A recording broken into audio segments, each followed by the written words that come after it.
शास्त्रों के अनुसार किसी भी धातु से बनी मूर्ति की स्थापना करने से पहले हमें क्या करना होता है? साथ ही भगवान गणेश, भगवान शिव, माँ दुर्गा, भगवान विष्णु की प्रतिमा हमें किस खास दिन में स्थापित करनी चाहिए? आइए पंडित जी से जान लेते हैं। पंडित जी, इसका बड़ा महत्व है। वैसे तो कोई ना कोई दिन समय बनाई है जिस दिन प्रतिमा की स्थापना होनी चाहिए, लेकिन अगर कोई ऐसा नहीं कर पाता है तो उसका विपरीत प्रभाव है। दोनों बताइए। देखो, मैं बार बार अपने कार्यक्रम में,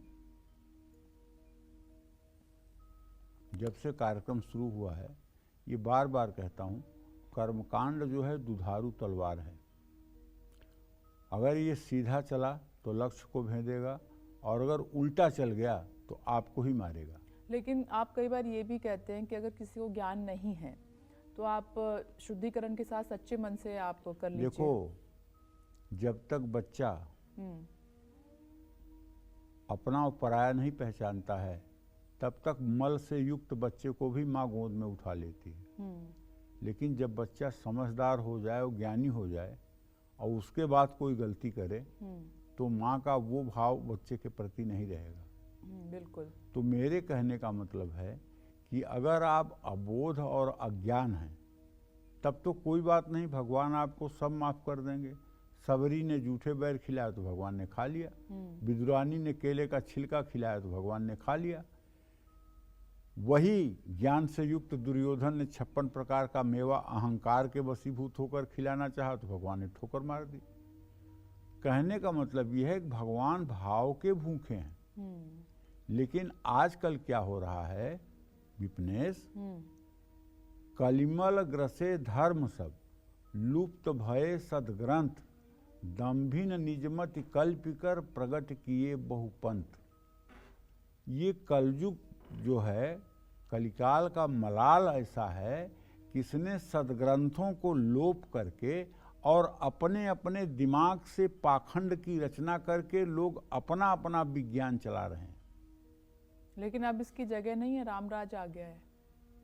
आप सही कह रही हो, लेकिन जब राम जी थे, जिस समय राम जी थे, उस समय भी यज्ञ विध्वंस करने के लिए ताड़ुका, मारीच, ये सब जनकपुर तक आ जाते थे। उस समय भी राक्षसों का बोलबाला था। पंचवटी में खरदूषण का राज्य हुआ करता था राम जन्म होने के बाद। अभी तो रामलला को आए 36 घंटे हो रहे हैं। कम से कम इन्हें 2-5 साल का होने तो दो, तब इनसे अभी 5 साल के तो हैं वो। हाँ, 5 साल के तो हैं, लेकिन ऐसा मनोहारी दृश्य है बहुत ज्यादा। एक बार देख लेने के बाद मन हटता नहीं है। मन कहता है कि बस सब कुछ मिल गया, अब यहीं खो जाओ।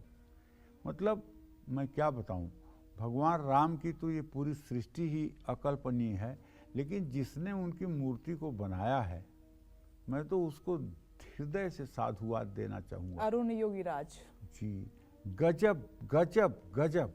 जैसे राम के स्वरूप का चिंतन हमारे शास्त्र करते हैं, हमारी स्मृतियाँ करती हैं, हमारे पुराण करते हैं, ठीक वैसी ही मूर्ति बना करके सामने प्रस्तुत किया। बिल्कुल सही कह रहे हैं पंडित। मतलब कुछ कहने के लिए शब्द नहीं है।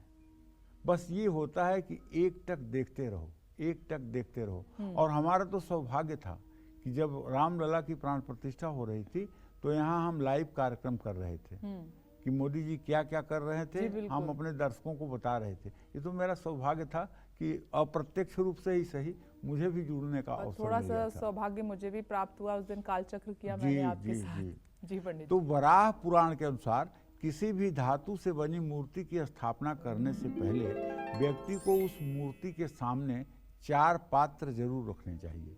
इन सभी पात्रों में पंचमृत, पंचगव्य, पंचगव्य में क्या क्या होता है सुन लीजिए। गाय का दूध, गाय का घी, गाय की दही, गाय का मूत्र, गाय का गोबर, ये 5 चीज पंचगव्य कहलाता है।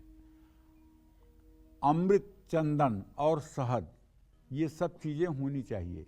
आप गणेश जी की प्रतिमा को पूजा घर में स्थापित करना चाहते हैं तो गणेश चतुर्थी इसके लिए उत्तम मुहूर्त है। शिवरात्रि या प्रदोष को शिवलिंग या शिव प्रतिमा की स्थापना घर पर कर सकते हैं। नवरात्रि के दिनों में माँ दुर्गा की प्रतिमा को घर के मंदिर में स्थापित कर सकते हैं पहले दिन ही। भगवान विष्णु और कृष्ण की प्रतिमा को आप एकादशी व्रत के दिन स्थापना कर सकते हैं। शिव पंचम अवतार काशी के कोतवाल भैरव की मूर्ति की स्थापना आप भैरवाष्टमी को ये दिन कर सकते हैं तो बहुत अच्छा होगा। लेकिन भैरव की स्थापना इतनी आसान बात नहीं होनी चाहिए और न ही मतलब कि बहुत ज़्यादा अहंकार में आकर के भैरव को ले आकर अपने घर में रखना चाहिए। इनके पूजा उपासना का बड़ा महत्व है और ऐसा नहीं है कि ये राम जी की तरह सीधे हैं और कृष्ण की तरह सीधे हैं। आप इनको भोग पवाओगे तब भी ठीक है, ना भोग पवाओगे तब भी ठीक है, क्योंकि राम और कृष्ण ये मंगल भवन हैं, ये अमंगल कर नहीं सकते। जिस तरह से सूर्य को आप लाख चैलेंज करो, सूर्य अंधेरा नहीं कर सकता है, उसी तरह से भगवान को चाहे जो कह लो, भगवान कभी किसी का अमंगल नहीं कर सकते। इसलिए को मंगल भवन है। मंगल भवन अमंगल हारी, द्रवहु सुदशरथ अजीर बिहारी। भगवान मंगल भवन है, लेकिन ये भैरव मंगल भवन नहीं है। ये तो क्रोध आ जाएगा ना तो हाँ पता नहीं क्या से क्या कर देंगे। तो इसलिए इनकी उपासना ज़रा सोच समझ कर करना चाहिए भाई।